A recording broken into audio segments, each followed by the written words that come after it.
Listo, comenzamos. Va a ser algo breve, no voy a utilizar matemáticas, cálculo integral ni nada por el estilo, ¿no? Ese será nuestro próximo seminario ya con ustedes. Tengo tres universidades, les comento, ¿no? Tenemos tres universidades que están activas, participando, respondiendo. Entonces vamos un poquito con lo básico, luego de eso vamos a coordinar con cada universidad. Si en la Politécnica Salesiana me dicen queremos seminarios que tengan que ver más orientados a la automática, a la química, a la ambiental, pues así lo haremos, ¿no? Y bueno, cada universidad pues decidirá de dónde, ¿no? Si yo no soy especialista sobre los temas que van a querer más después, pues llamaremos a rusos o llamaremos a colegas, ¿no? De la corporación para que ellos se encarguen de dar la charla simplemente. Eso no hay ningún inconveniente. Referente a los contratos, convenios, a quién le van a escribir, con quién se van a comunicar, también lo vamos a decir al final de la mesa con la mesa de diálogo, ¿no? Con los representantes. Y bueno, pues eso, anímense porque una planta nuclear es un mundo, no solamente hay físicos nucleares, no solamente hay físicos químicos. Vamos a ver en esta presentación, en este seminario, que tiene que ver mucho el ingeniero civil, el ingeniero industrial, el ingeniero mecánico, el matemático, hasta el de marketing, hasta el de economía tiene que ver, porque una planta nuclear es un mundo completo, ¿no? No es solamente ingenieros en materiales, ingenieros en termodinámica, ingenieros en toda su cuestión, ¿no? Es un mundo completo. Y bueno, pues vamos a comenzar. Si estoy hablando un poquito rápido o tengo que elevar un poco el tono de voz, me avisan ya por el chat. Entonces, bueno, sin más preámbulos, vamos a comenzar. Tengo 40 minutos. Ya nos atrasamos un poquito por esperar, pero bueno, no pasa nada. Instalaciones de energía nuclear. Me presento nuevamente, Brian Fernando Lorrocero. Bueno, ya me conocen, ¿no? Un gustazo. Vamos a comenzar por lo más básico, que es el átomo. Entonces, ¿qué es un átomo, no? Conceptos básicos de qué está formado, pues tenemos el núcleo, tenemos a un electrón girando alrededor, ¿no? El núcleo, debido a que tiene protones y neutrones, pues recordemos que tiene carga positiva, ¿no? Y es la que, y de esa manera es que gracias interactúa con el electrón alrededor, ¿no? No voy a entrar en eso, son cuestiones supermente básicas. Vamos aquí. ¿Cuál es el deseo? ¿Cuál es el fetiche? ¿Cuál es la gana de molestar tanto con los núcleos atómicos y no con los electrones o no con los demás? Porque estamos hablando de varios pares de tres ceros de diferencia entre la energía que se libera cuando arrancamos un electrón de un átomo y cuando dividimos un núcleo atómico. Entonces, una comparación para que tengamos, ¿no? De cuánta energía podemos liberar solamente en 5 gramos, ¿no? De un elemento como es el uranio, el torio, el plutonio, que también son similares, pues lo podemos las de equivalencias, ¿no? Con 1000 kilogramos de carbón, 565 de petróleo y 480, ¿no? Metros cúbicos de gas. Entonces, esa es la cantidad, ¿no? Enorme de energía, ¿no? Que podemos hacer simplemente si jugamos, ¿no? Con los núcleos atómicos. Ahora, a la derecha tenemos una imagen donde está descrita, ¿no? La energía por nucleón, ¿no? Que tenemos en el átomo. Lo vamos a resumir con palabras fáciles. En la tabla periódica, mientras el elemento es mucho más pesado, ¿no? Mientras está más lejos, ¿no? En la parte de abajo, en la parte inferior, pues el elemento, imaginemos que se siente como que no a gusto, se siente como muy lleno, se siente como muy gordo, como muy pesado. Entonces, ¿qué pasa? Tiende y tiene ese deseo de dividirse y hacerse más pequeño. En cambio, con los elementos que están al principio de la tabla periódica, como es el hidrógeno, ¿no? El calcio y todos los demás, en cambio, ellos se sienten muy, como que muy delgados, como que muy, muy solos, como que falta algo, entonces ellos tienden más a unirse. Esa es la diferencia de por qué utilizamos para la fusión y para la fisión, ¿no? Elementos distintos, elementos ligeros, ¿no? Cuando queremos unir átomos y elementos pesados, cuando queremos dividir los núcleos, ¿no? Los núcleos atómicos. Bueno, sigamos rapidito. Bueno, ecuación, no tengo que dar presentación al respecto, energía en relación con masa que obtenemos. Y bueno, pues vamos a hacer énfasis en esta parte. La N, ¿no? Que es esa bolita blanca, es un neutrón. Tiene una capacidad muy de penetración o de fácil acceso al núcleo atómico. ¿Por qué? Porque tiene carga neutra, ¿no? Y bueno, otras más capacidades, fuerzas nucleares, pero eso es otra historia. Entonces hagamos énfasis en eso. El neutro va a entrar, al núcleo atómico. No lo va a cortar, por favor. Esas animaciones que están en YouTube están completamente erróneas. El neutrón entra al núcleo. El núcleo comienza a excitarse. No es que el neutrón llegue y como una tijera lo coge y lo cuelgue. No, no es así. Entra, interacciona con el núcleo, fuerzas nucleares, qué sé yo, etcétera. Y luego de esa excitación, ¿no? De que no esté estable, de que siente que está como muy pesado, ¿no? ¿No? Entonces, ¿qué pasa? Se divide en elementos distintos. Serán pesados, no pesados, esa es otra historia, pero un resultado típico de esta interacción entre un neutrón y el núcleo, pues lo podemos ver, que es el bario, ¿no? 144, y el criptón en este caso, ¿no? Entonces, ¿qué pasa? Al principio, antes de que el núcleo atómico se divida, y después que ya tenemos esa división, pues tendríamos que recordar las fórmulas básicas, ¿no? De energía, o esa ley, vamos a la ley, ¿no? La energía no se crea ni se destruye, solamente se transforma, ¿verdad? Entonces, bueno, a la izquierda vemos esa línea verde, es la energía inicial, y luego de que pasa la división del núcleo atómico, pues obtenemos, ¿no? Los elementos y una expulsión de energía, ¿no? En este caso va a ser calor, ¿no? Ya vamos a hablar más después de eso que pasa después. Entonces, primer concepto básico, vamos a explicar qué es una reacción nuclear. Y este es el principio de cómo funciona un reactor o cómo se hacen o funcionan las bombas atómicas, ¿no? Los instrumentos, ¿no? Nucleares, ¿no? Las armas nucleares. Primero, que es una red en cadena, una reacción en cadena. Entonces, bueno, inicia así. Tenemos el neutrón, tenemos el núcleo atómico, va a entrar, va a interactuar, ¿qué va a pasar? Se va a dividir en dos. Pero tenemos una característica y es la principal por la cual sucede y obtenemos una reacción nuclear. De que como resultado también obtenemos uno, dos o más núcleos que salen. No es el mismo, pero no hay diferencia con ellos, no tienen carga, no tienen ninguna característica. Así que neutrón al final, neutrón al inicio, siguen siendo neutrones. Y bueno, pues vemos los neutrones. Luego, ¿qué pasa? Esos neutrones van a repetir la reacción nuevamente, ¿no? Van a dividir otros núcleos. ¿Y qué va a pasar? Lo mismo. Nuevos elementos, nuevos núcleos atómicos, ¿no? Estamos hablando ya de isótopos. Y al mismo tiempo otros neutrones más. Y continuamos con lo mismo, continuamos con la frecuencia, ¿verdad? Bueno, pues ahora obtenemos lo que es una reacción nuclear en cadena.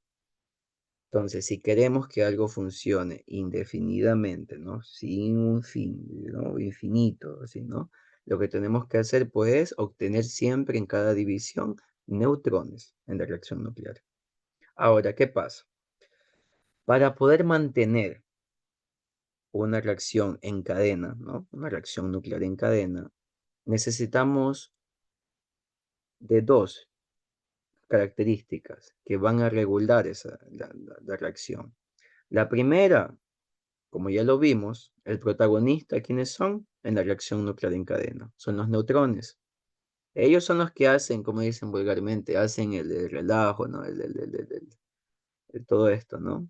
Entonces, la primera va a ser jugar con las velocidades, regular las velocidades que tienen los neutrones en la reacción. Y la segunda se va a llamar enriquecimiento, que ya lo voy a explicar más adelante. Entonces, ¿qué pasa? Si tenemos esta reacción, imaginemos que tenemos una piscina, ¿no? Tenemos una piscina y está sucediendo esta reacción en cadena. Podemos coger y para regular la velocidad de los neutrones, pues poner algún tipo de moderador. Puede ser algún tipo de líquido, puede ser un gas, puede ser hidrógeno, puede ser helio, puede ser agua, puede ser sodio. Vamos a hablar del agua. ¿Qué pasa? El agua tiene ciertas características que son muy importantes para los reactores nucleares, ¿no? En este caso es ralentizar, ¿no? Disminuir la velocidad con la que viajan esos neutrones que salen de las reacciones nucleares. ¿Para qué? Con el objetivo de que cuando el neutrón salga de la reacción, de la división, ¿no? Del núcleo atómico, tenga mucho más porcentaje, tenga mucha más probabilidad de dividir directamente otro núcleo atómico. Si yo obtengo 3 neutrones en una división del núcleo, de un núcleo atómico, los 3 no van a dividir 3 diferentes nuevos núcleos. Va a serlo uno, tal vez va a serlo dos. Entonces, ¿qué pasa? Si disminuimos la velocidad de esos neutrones con agua y estamos usando uranio, un tipo de uranio específico, pues podemos aumentar esa probabilidad. Y si se aumenta esa probabilidad, pues la reacción en cadena seguirá, ¿no? Seguirá y seguirá. Ahora, hay otros reactores nucleares que no necesitan, no usan el uranio, usan otro tipo de elementos, ¿no? Como núcleos, ¿no? O ya no necesitan esa velocidad ralentizada, ¿no? Un poco menor con el agua, sino que necesitan una velocidad mucho más alta. Son reactores, le llaman reactores de neutrones rápidos. Entonces, ¿qué pasa? Ahí el principio es el mismo, reacción en cadena. Divides, obtienes los neutrones, pero necesitamos que esos neutrones, para que tengan mucha más probabilidad de dividir de los siguientes núcleos, pues vayan un poco más rápido, ¿no? No tan rápido, pero un poquito menos, ¿no? Entonces usamos el sodio como moderador, ¿no? La palabra misma lo indica y asimismo otros elementos más. Entonces, primera característica, entendible. Listo. La más básica. No importa qué tipo de reactor, no importa qué tipo de planta nuclear, el principio es el mismo. Segunda característica es el enriquecimiento. Y esto explica por qué los youtubers, la gente que no sabe de nuclear, que hace videos en internet y que escribe publicaciones y a lo loco, por qué esto describe y explica por qué ellos mienten, por qué no están al tanto. Si en mi mano en este momento, imaginemos que tengo 100 gramos de uranio, 100 gramos. Recordemos que el uranio no solamente es uno, uranio es el isótopo, pero luego, ¿qué pasa con el peso molecular, no? Tenemos el uranio 235, tenemos el uranio 236, tenemos el uranio 238. Es lo mismo que con el hidrógeno. Tenemos hidrógeno, el que todos conocemos, ¿verdad? ¿Y qué tipos de hidrógeno más tenemos? El deuterio, ¿verdad? Que tiene otra masa, el tritio, que tiene otra masa, ¿verdad? Pero siguen siendo hidrógeno. Entonces, si en mi mano, en este momento, tengo 100 gramos de uranio, los 100 gramos no van a ser solamente de un tipo de uranio, van a haber mezclados. Entonces, en la naturaleza, cuando encontramos uranio, no, en la calle, ¿no? No es que nos va a dar cáncer enseguida, eso es mentira, nada. Si encontramos y tomamos esos 100 gramos de uranio, menos del 1%, menos, o sea, el 0,7% solamente va a ser de uranio 235. Recordemos, uranio 5, ¿ya? Uranio 235. Solamente el 0,7%. Para que un reactor nuclear pueda funcionar, pueda tener una reacción nuclear en cadena, que la queremos adentro, ¿no? Necesitamos por lo menos un 2,2 de esa concentración de uranio 5. Pero Brian, si la reacción en cadena sucede en un reactor, lo mismo pasa con las bombas nucleares. Sí, ¿verdad? Pero la diferencia es que para que algo pueda explotar como una bomba nuclear, como una arma nuclear, es que la concentración en estos 100 gramos de uranio sean del 70, del 80% uranio 235. Y lo mismo pasa con el plutonio. Un poquito porcentaje no basta para que explote, para que se haga esa reacción apocalíptica, ¿no? Exponencial tremendamente, ¿no? Entonces la pregunta, si el reactor tiene uranio con concentración 235 de solamente el 4%, ¿cómo es posible que vaya a explotar como un arma nuclear o como una bomba atómica? ¿Cómo es posible que en Chernóbil y esto, no? Es que no pasó eso.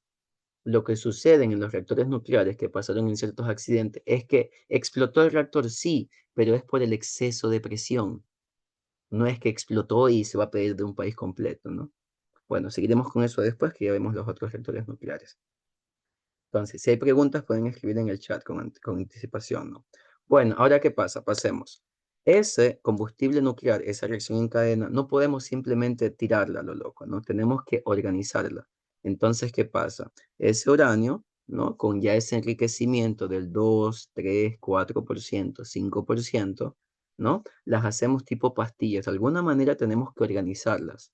¿Por qué? Para poder obtener una geometría mucho más ordenada, mucho más estudiar y saber, ¿no? En qué puntos hay más, en qué puntos hay menos. No podemos simplemente tirarlo, ¿no? Como si fuera arena, ¿no?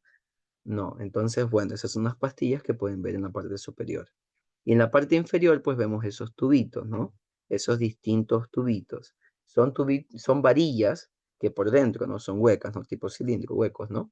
Y depende del reactor, ¿no? Tienen 4 metros, tienen 7 metros, tienen 2 metros. Los reactores son tan diferentes que no afectan en nada, ¿no? Depende de la geometría, ¿no? De la parte donde pasa la reacción nuclear. Pero ¿qué pasa? En ese poco de tubito, en ese poco de láminas, ¿no? Intento usar palabras fáciles, por si acaso, lo más fáciles posibles. En todas esas lamitas, dentro va a suceder una reacción nuclear. Entonces, ¿qué pasa? Necesitamos de alguna manera controlar, porque si vimos esta imagen, la reacción nuclear en cadena es exponencial, ¿verdad? Comienzas con uno, tienes dos, luego tienes cinco, luego tienes ocho, luego tienes 10, luego... Es más, ni exponencial, es mucho más. Entonces, si la dejamos así como está, y con las condiciones, ¿no? Con el enriquecimiento y todo posible, se puede cancelar, se puede salir de control. No va a explotar, pero vamos a tener demasiado calor dentro, ¿no? Entonces, ¿qué pasa? Este es el principal sistema de control que existen dentro de los reactores nucleares. No importa, reactor de investigación, reactor para hacer agua caliente, para obtener vapor, para obtener, no importa, electricidad, es lo mismo. Es el principal. ¿Qué pasa? Son varillitas que ven, ¿no? A la izquierda vemos una vista lateral y a la derecha vemos una vista superior, ¿no? De cómo se ve. Y estas varillitas están hechos generalmente de boro. ¿Qué hace el boro? El boro absorbe neutrones súper rápido, ¿no? Se calienta un poco, bueno, hay otros materiales, pero el boro es el principal, no vamos a entrar en detalles. Entonces, ¿qué pasa? Si tenemos la reacción nuclear aquí, ¿verdad? Y comienzan, ¿no? Los neutrones a hacer la fiesta, ¿no? ¿Qué pasa? Hay que controlar para que no hayan tantos o hay que hacer para que hayan más de los que se necesitan, pero siempre va a haber un número medio, ¿no? Imaginación, necesitamos en todo momento entre 90 y 110 neutrones que estén en la reacción nuclear participando y cuando hayan más, el reactor puede calentarse demasiado y cuando hayan menos, el reactor puede apagarse. Entonces, ¿qué pasa? Para eso están esas varillas. Van a entrar a estos, ¿no? ¿No? TBC les dicen incluso, ¿no? Que son combustibles nucleares, son como plaquetas. Entonces va a entrar por dentro, ¿no? Que tenemos una animación para que puedan ver. Tenemos aquí y van a entrar las varillas. Cuando hayan muchos neutrones, van a entrar y van a absorber lo necesario. Y cuando hayan muy pocos neutrones, pues las varillas van a salir y van a comenzar a crecer la cantidad de neutrones. Si queremos el reactor con más potencia, tenemos que hacer que la reacción sea más rápida o más lenta. Más rápida, sacamos las varillas. Si queremos bajar de potencia el reactor, ¿qué hacemos? Tenemos que absorber neutrones, porque la reacción va a ir más lenta. Absorbemos lo necesario. Y así, ¿no? Constantemente. Es como va a jugar. Son barras de absorción y quema. Queremos parar el reactor. Está muy caliente. O necesitamos hacer mantenimiento. Bajamos las varillas completamente. Hasta el tope, hasta el fondo. Y listo. Paramos la reacción en cadena. Con la tecnología que tenemos ahora, en menos de 3 segundos, incluso 2, podemos apagar un reactor nuclear completamente. Sí, tecnología rusa, ¿no? Otros también, pero otro tema. ¿Cómo se ve un reactor? Bueno, pues el más usado en todo el mundo, ¿no? El más distribuido, pues es el que podemos ver, el reactor de agua a presión. Coincidencia, ¿no? Agua a presión, porque dentro hay mucha agua y está a presión. La parte activa, ¿sí ven? Donde ponemos estas varillitas aquí, a ver si vamos, las de abajo, está con círculo rojo, aquí en la parte de abajo, en la derecha, ¿no? Que está sobre el reactor. Y en la izquierda, perdón. Y a la derecha, pues es el mismo reactor, estoy encerrando, ¿no? ¿Dónde está la zona activa? Zona activa le llaman donde va a suceder la reacción nuclear en cadena, ¿no? Y bueno, pues vemos unos anillos, ¿no? Unos soportes, unos porros, porque el reactor nuclear tiene que sujetarse a algo, ¿no? Hayan sismos, hay un ligero terremoto, ¿no? Entonces, obviamente, no tiene que estar muy bien sujeto. Y bueno, por eso son unas gráficas. No traducí ciertas palabras, ciertos términos por cuestiones de derechos de autor, ¿no? Entonces, por eso lo publico así. Entonces, bueno, sigamos. Entonces, si vemos este mismo reactor, estoy usando este porque es como que el más fácil, el menos complejo. Entonces, bueno, vemos aquí, ¿no? En el primer círculo de arriba están todas las varillas y todos los mecanismos electrónicos. Hay muchos más sistemas de seguridad, pero por cuestiones de tiempo no vamos a poder en esta ocasión. Invítenme, podemos hacer otro seminario nuevamente, no hay problema. Y bueno, pues en la parte de abajo, ¿no? El círculo inferior, pues es donde se van a colocar, ¿no? Todos estos, todos estos combustibles nucleares, ¿no? Esos cuadraditos que les enseñé, ¿no? Cuadrados, rectángulos, hexágonos, depende del reactor nuclear. Continuamos. Este es otro tipo de reactor. Este es el reactor ruso, reactor condensador de alta potencia, RVK, le dicen en ruso, ¿no? Este es el que pasó y hizo esto de Chernóbil. Y como vemos, la composición no es como el de acá, ¿no? El de aquí es compacto, ¿verdad? ¿Se lo ven? Compacto, delgado, verde, ¿no? Rectito, ¿no? Bueno, el color es lo de menos, ¿no? Y este, como ven, es un complejo, ¿no? Y la zona activa del reactor está con un círculo rojo, lo observamos. Pero este no es a presión, como los otros, como el de agua a presión, el del BP. Pero bueno, si tenemos tiempo llegaremos a eso, alguna pregunta. Ahora, ¿qué es un reactor nuclear? Vamos. Esta es la parte más básica de entender, ¿no? ¿Qué es un reactor nuclear? No importa cuál, pero bueno, el concepto es el mismo. La parte uno, como podemos observar, es la zona activa del reactor. ¿Qué es zona activa? Donde sucede la reacción nuclear. La parte 2, que vemos que es el color anaranjado, le llaman reflector. Atrayate, ¿no? En ruso, ¿no? Reflector. Entonces, ¿cuál es el funcionamiento de él? Si tenemos una piscina donde está dentro sucediendo una reacción nuclear en cadena, los neutrones van a llegar a los extremos, ¿no? A los límites de la piscina. ¿Y qué pasa? Se van a ir. Y eso no nos conviene. A nosotros nos conviene mantener los neutrones dentro. Incluso de esa manera ya no se puede, ya no tenemos que usar tanto uranio o tanto plutonio o tanto material, tanto combustible nuclear, ¿no? Sin este reflector, ¿no? En la zona activa del reactor, imaginemos que vamos a usar 190 toneladas de uranio para que un reactor pueda funcionar de agua a presión. Pero si ponemos el reflector, se puede disminuir en 3 a 4 veces. Ya no van a ser 190, 200, van a ser 60 toneladas de combustible nuclear. ¿Por qué? Porque él mantiene los neutrones dentro. Cuando el neutrón llega, es como un láser cuando le pones al espejo, ¿no? Reflector lo refleja. Entonces no permite que esos neutrones salgan. Y también los elementos, ¿no? Y el material, ¿no?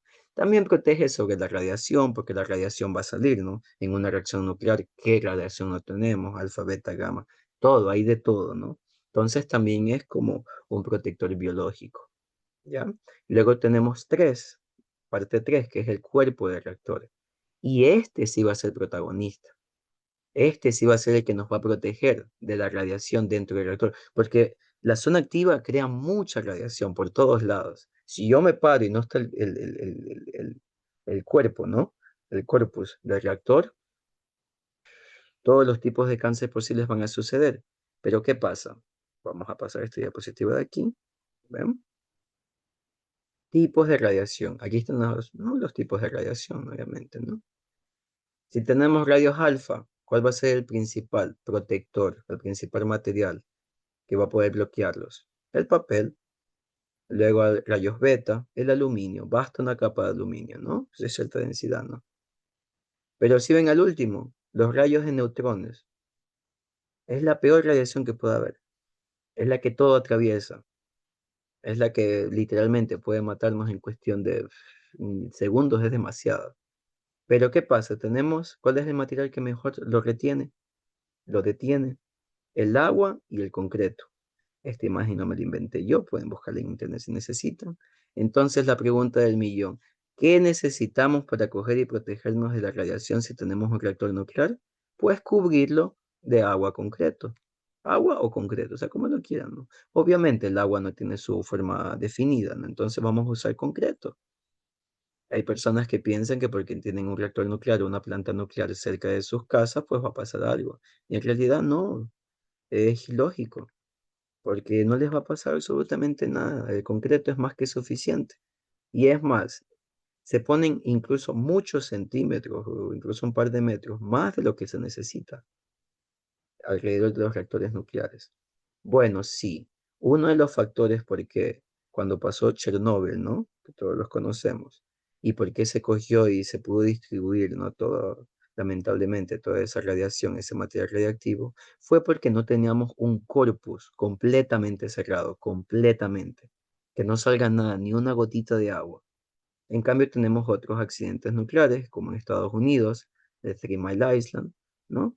De las islas de 3 millas, que pueden buscar en internet, donde todo se cogió y se concentró dentro del reactor nuclear. Pero ahora ya es otro tiempo, ¿no? El Nokia 1100 hace cuántos años salió, ahora tenemos teléfonos plegables y después van a ser como proyectores.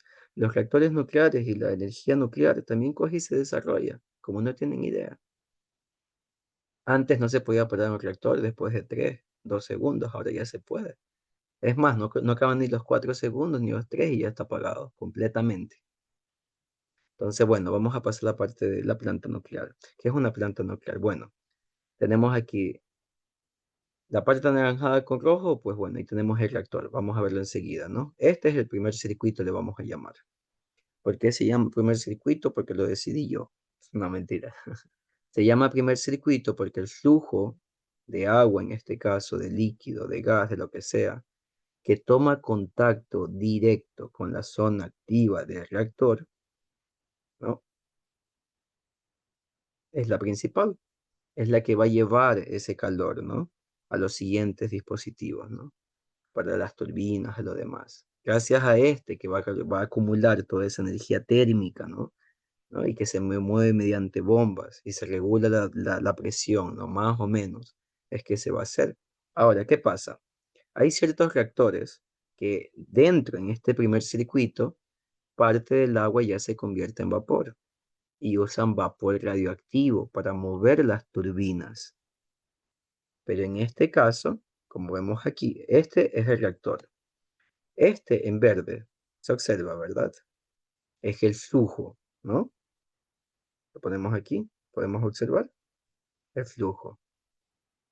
Y la interacción entre esa agua radioactiva, llena de tritio, peligrosa, que no se puede tomar, no se puede tocar, ni siquiera un poquito.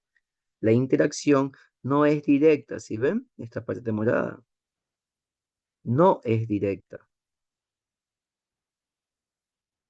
Va a haber ahí un intercambio de calor. Las aguas nunca se chocan físicamente, nunca interaccionan, nunca tocan, nunca se mezclan, ¿sí? Es a través de materiales, a través de tubos sumamente gigantes. ¿Ya? ¿Y qué pasa? Esa agua, la primera del primer circuito, no está en este caso, pero al principio es el mismo para otros reactores, en este caso es completamente líquida. Las temperaturas son entre 320, 340, incluso en otros reactores puede ser de mucho más. Ahora, pregunta, el agua se hierve a 100 grados centígrados, ¿verdad? Y si queremos que hierva el agua a 200 grados centígrados, ¿qué es lo que tenemos? ¿Con qué tenemos que jugar? Pues con la presión. Por eso existen las ollas de presión, ¿no? Y cocina más rápido la cocción. Entonces, ¿qué pasa? Dentro de este reactor hay mucha presión, tanta que a 300, 350 grados centígrados el agua no se condensa, no se evapora. Y eso permite, aquí en esta interacción, aumentar pues un poco más la eficacia. Luego tenemos el segundo dispositivo. Si ven es azul, a la izquierda, no, a mi izquierda, es el generador de vapor. Dentro también hay agua, pero hay agua a mucho menos presión. Y obviamente la temperatura es diferente. Pero gracias a ese intercambio de calor, no contacto directo, repito, no se mezclan las aguas. Gracias a ese intercambio de calor, pues el agua se evapora, mueve turbinas, ¿no? Y bueno, el otro ya es concepto, ¿no? Para los de ingeniería, se condensa, porque todo choca aquí, ¿ven? Choca aquí, otros tubos, se condensa, este es el condensador, y luego a través de bombas, pues se envía el agua nuevamente, ¿no? Al generador de vapor, que son las flechas rojas, ¿no? El flujo, ¿no? Está con azul. Luego, ¿qué pasa con el condensador? Bueno, pues este es otro sistema, son otras aguas, tampoco se chocan. Obviamente la temperatura es menor, ¿no? En el reactor la temperatura es muy alta, en el generador de vapor es menos, un poco menos. Y aquí pues es mucho menos. Este es el agua que se toma de los lagos, de los mares, de los océanos. Bueno, difícil, pero supongamos, océanos, ¿no? Dice el meme, supongamos. O incluso no se toma en ningún lado, simplemente se hace un lago artificial, una poza, ¿no? Algo por el estilo con grandes magnitudes y se usan estas torres de refrigeración, que lo que hacen es recibir el agua con una cierta altitud, ¿no? El agua un poco más caliente, lo más caliente, los tiran como sprays y obtenemos, pues, ¿no? Por cuestiones de gravedad, ¿no? Y toda esta cuestión, pues va a salir vapor y el resto del agua, pues, se va a condensar. Por esas bases se ven esos triángulos, ¿sí ven en la base? Ahí no sale humo, eso no contamina, eso no es radiactivo. No crean esas imágenes, no crean esos youtubers, no crean eso, incluso a veces profesionales que cogen y dicen que contaminan y ponen esas imágenes todas negras ahí. Eso es nada más que vapor de agua. Y bueno, pues no, como último, pues tengo una miradita rapidito de cómo funciona. Y bueno, podemos observar que las turbinas están conectadas al generador de vapor, al generador eléctrico, perdón, que hablo. Y bueno, pues van a coger y mediante transformadores y todo esto, bueno, se regula y toda la cuestión, ¿no? Y se pasa a la comunidad, la electricidad. Hay plantas nucleares que no solamente hacen electricidad, esas aguas, que están más calientes, esa agua que sale mucho más caliente, se le utiliza y se la bombea por medio de casas y tienen sistemas de calefacción, ya no de gas, sino de agua. O se utiliza el vapor pues se utiliza, ¿no? Obviamente, ¿no? Entonces, doble uso. Bueno, continuemos por cuestiones de tiempo. ¿Se acuerdan que les dije que el reactor nuclear está cubierto en su mayoría por un muro de contención concreto? Bueno, pues así, este es uno de los tipos de muros, ¿no? Distintos materiales. Brian, hay un terremoto, no pasa nada. Llega un avión a explotarlo, vienen unos terroristas, no pasa nada. Llega nieve, no pasa nada. Llega huracanes, tornados, no. Por eso una planta nuclear trabaja 24/7, no depende del clima para nada. No hay nada que quede aquí, ¿no? Obviamente todo esto ya es estudiado, se tiene años de experiencia, y mientras los reactores son cada vez más actuales y nuevos, pues es mucho mejor. Esto es una gráfica de la Organización Internacional de Energía Atómica que indica cuántas paradas de emergencia no programadas, o sea, de la nada, no estábamos en una planta nuclear, estábamos trabajando y de repente pasó algo para el reactor nuclear. Si hacemos una suma, perdón, de todas las paradas en el mundo, de todos los reactores nucleares que existen, bueno, pues tenemos esa celeste.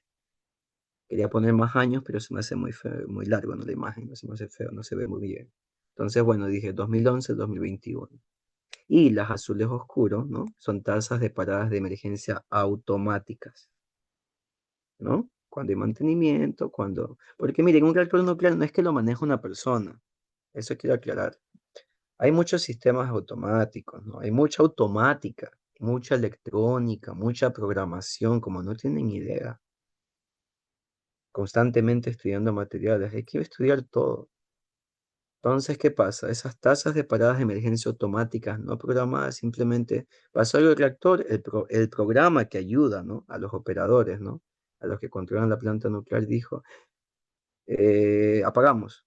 Y después los que operan, ¿no? Las personas se quedaron como que, ah, bueno. No decidimos nosotros hacerlo como para manipularlo. En cambio, las celestes sí son, pues, ¿no? Son paradas, paradas. Y vemos que cada vez los reactores nucleares son más seguros. Y no diría en lineal, creo que hasta un poco en exponencial ya yendo en los últimos años. 0.5, miren, ¿qué es eso? 0,5, no estamos hablando de 1, de 2, de 3. Bueno, seguimos. Bueno, estos son los beneficios de por qué una planta nuclear, pero por cuestiones de tiempo no voy a entrar entre esas ellas. Ah, bueno, aclaremos esta. Tiempo de construcción en 5 años y mediana de 7,3 años. No es de 10, no es de 15, no es de 20.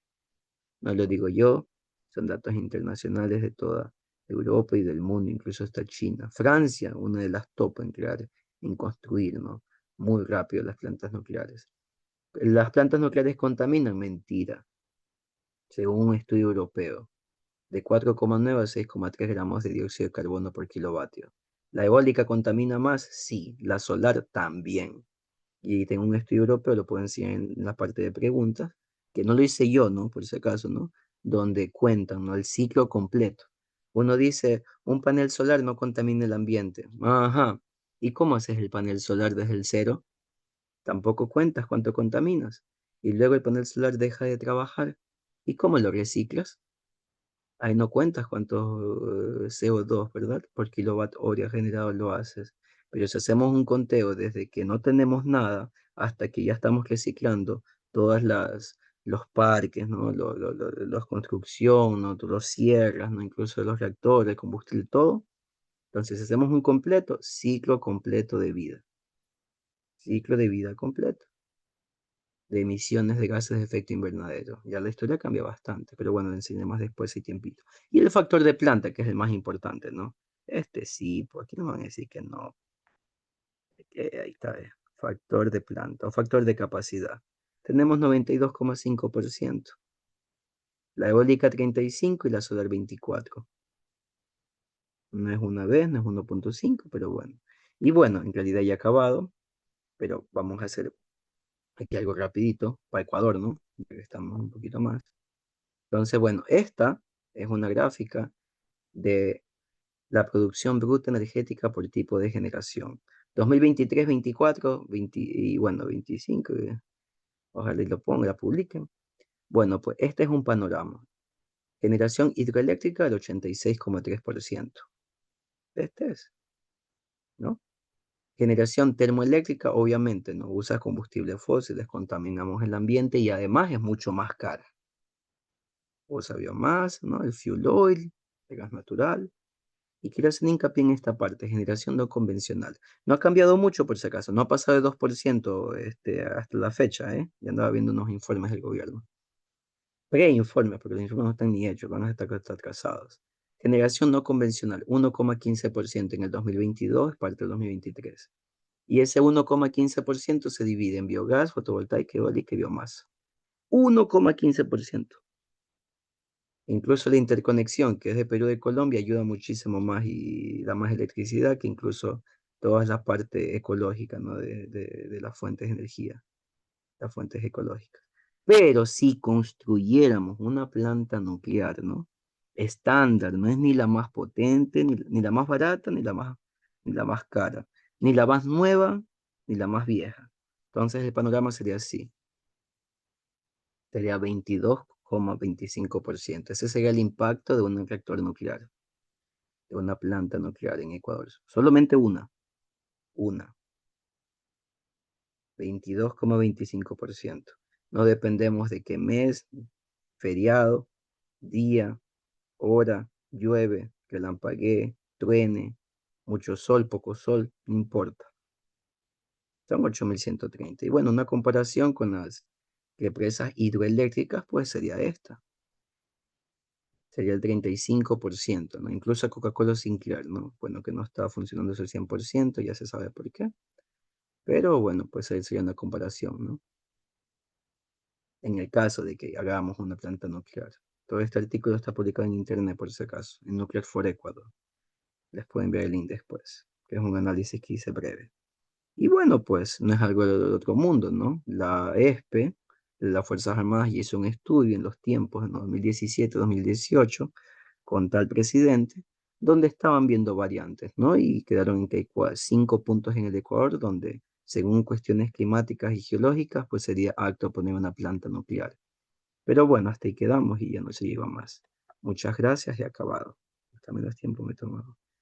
Listo. Ahora sí, vamos a las preguntas. Y luego de eso, Vamos a ir a la mesa de diálogo, ¿ya? Gracias.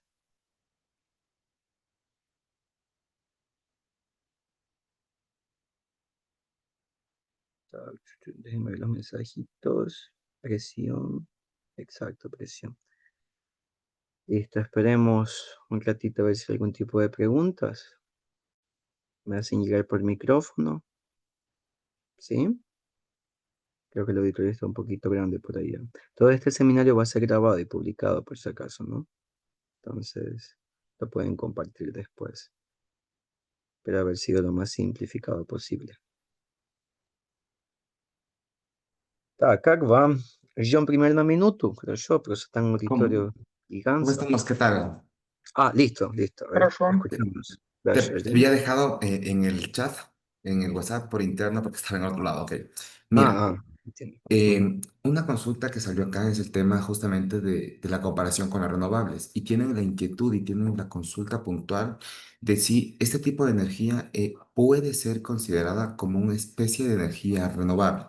No sé si nos puedes explicar ese tipo de comparativa que se la puede hacer de la última explicación que realizaste. Y de paso.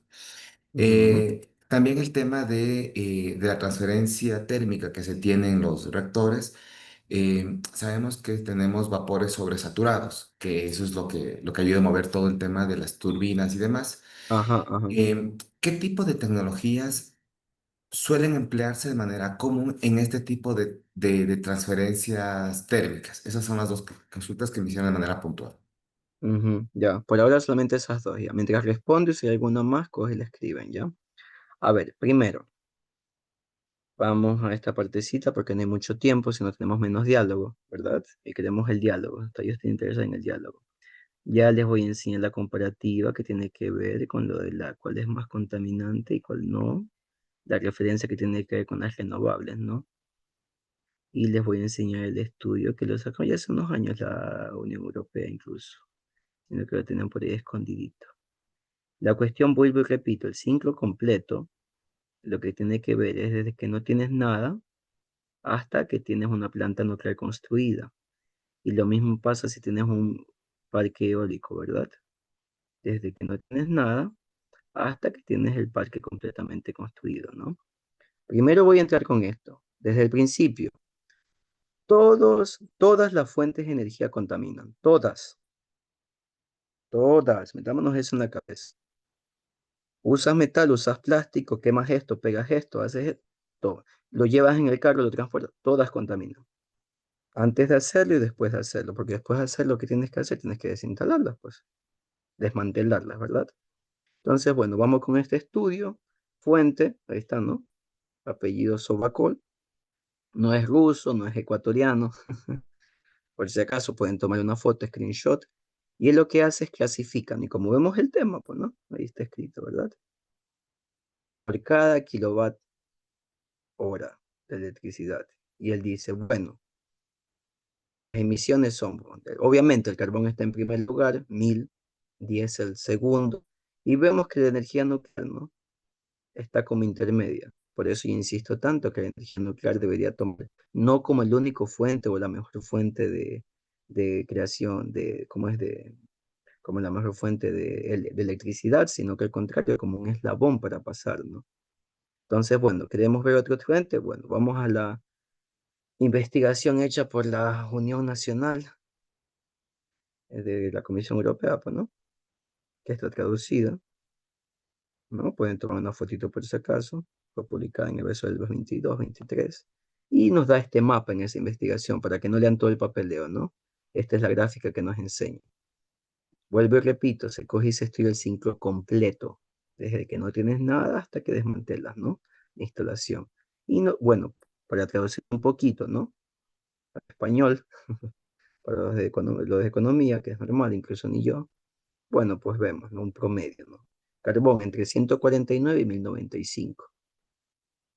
Y vemos que las que se pelean son la nuclear y la hidráulica, porque las represas hidroeléctricas también contaminan, ¿verdad?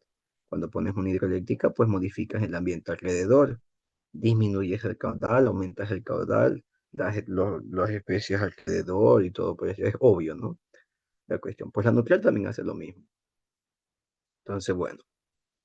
Y bueno, aquí tenemos, ¿no? Si nos enfocamos a la nuclear específicamente, contamina. Bueno, pues vemos que la fabricación del combustible nuclear es la que más gases de efecto invernadero emite.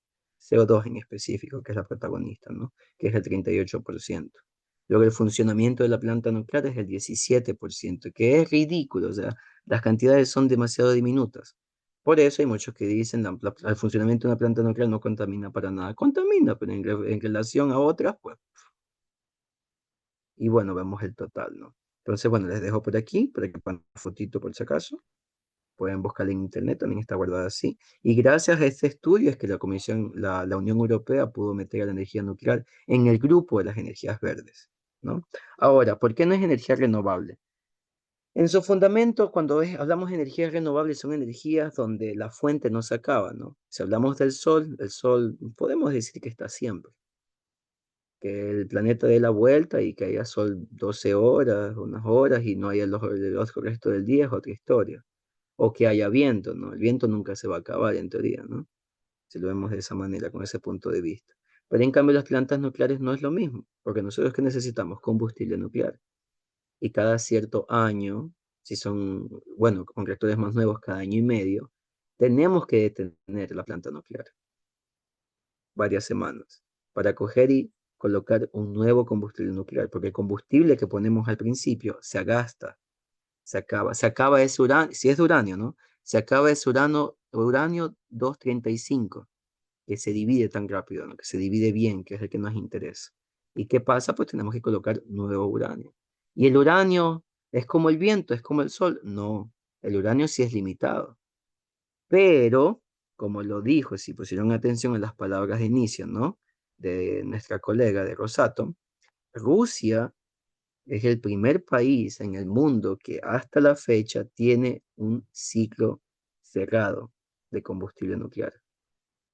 Cada vez que estas varillas, ¿sí ven? Las de la parte de abajo, se gastan, no es que se botan, esos son los residuos nucleares, no es que se echan a la calle, se meten en containers específicos y decían hace varias décadas, bueno, pues ya verá Dios después de aquí en unos años qué hacemos con esas varillas que ya se acabaron, ¿no? Por si acaso, no es que salen un montón de varillas cada año o cada 2 años, no, no, no, no, no, no. Olvídense de eso, eso se cambia cada año, año y medio, una planta nuclear funciona 40, 60 años. No es que van a haber millones de toneladas de esas varillas, eso es mentira por si acaso. Dependiendo del reactor, por eso no digo cantidades, ¿no? Sería en otro seminario cuando haya más tiempo. ¿Y qué pasa? Rusia, volviendo al tema de Rusia, tiene un reactor que funciona a base de sodio, se llama reactor de neutrones rápidos, donde colocamos estas varillas que ya son usadas y ya fueron usadas dentro de ese reactor. Ese reactor utiliza reacción nuclear igualita, pero con los neutrones moviéndose mucho más rápidos.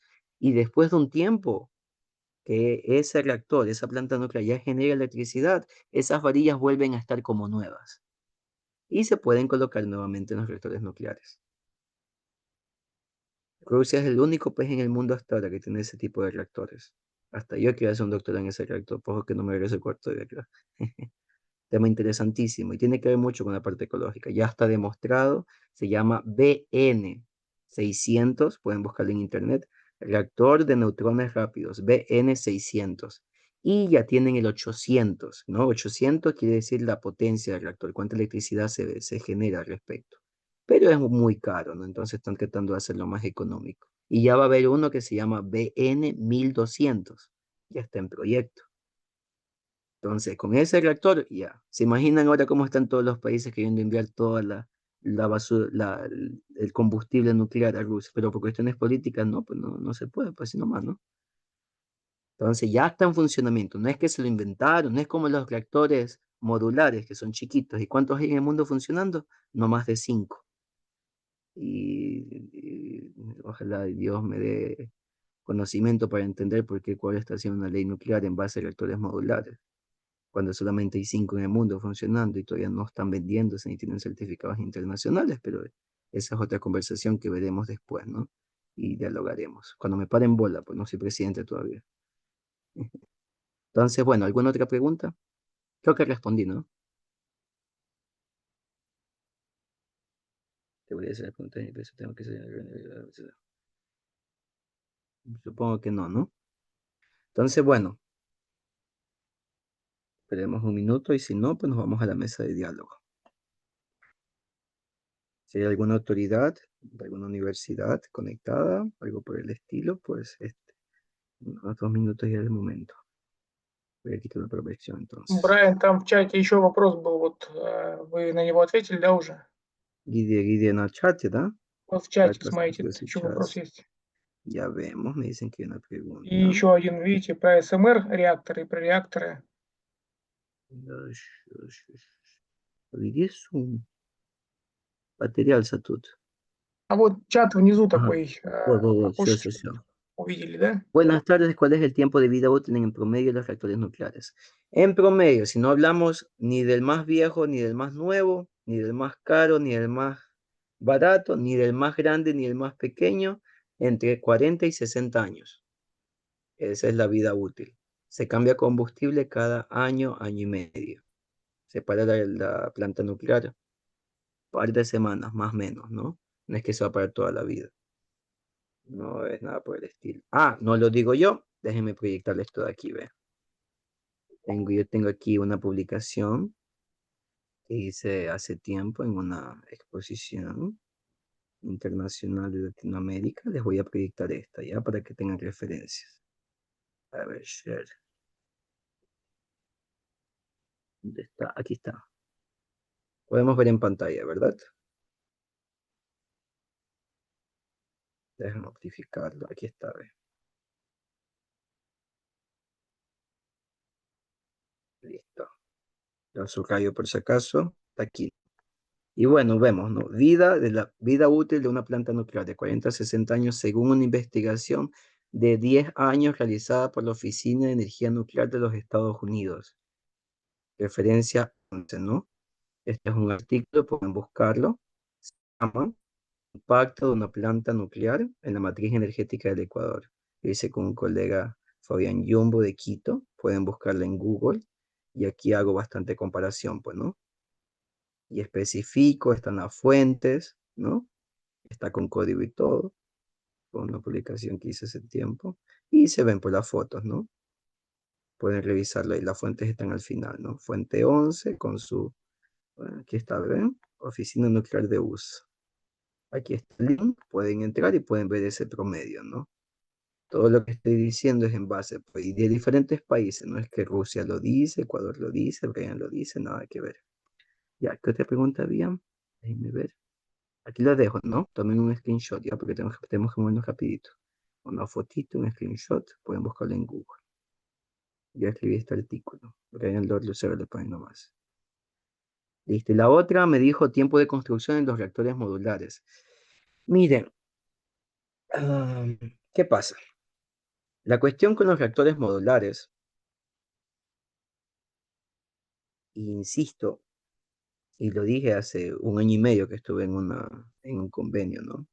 Internacional, una conferencia internacional, de que no es algo, ay, he parado de convertir ese, de que un reactor modular no se parece a una planta nuclear convencional.